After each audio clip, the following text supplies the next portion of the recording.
اگرچہ سائنس کے اندر بھی یہ بات بیان کی جاتی ہے کہ جو بڑے ستارے ہوتے ہیں ایک وقت میں سپر نووا بن کر وہ بھی پھٹ جاتے ہیں.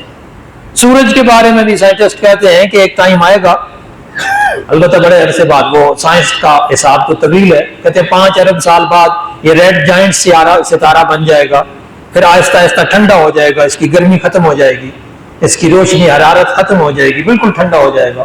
تو جب ٹھنڈا ہو جائے گا تو زمین تو پھر جہنم بن جائے گی نا. زمین پہ زندگی سورج کی کیا ہے، مرہون منت ہے. تو سورج ہی جب ختم ہو جائے گا تو کیا رہے گا. لیکن قرآن مجید کہتا ہے کہ ان میں سے کچھ بھی باقی نہیں رہے گا. یہ ساری کائنات ایک مرتبہ سمجھے کہ بدل جائے گی، تبدیل ہو جائے گی. پہلی کائنات برباد ہو جائے گی، پہلی کائنات ساری کی ساری تباہ ہو جائے گی، مٹ جائے گی ایک دفعہ. پھر نئی کائنات تشکیل کرے گا پروردگار عالم. اسی مٹ جانے کا جگہ جگہ قرآن میں بیان ہے کہ اس زمین کو اس طریقے سے ختم کر دیا جائے گا. زلزلہ آئے گا، جیسے سورہ زلزال میں عرض کیا ہے کہ زمین پہ جب زلزلہ آئے گا تو ہر چیز اس کی بکھر جائے گی.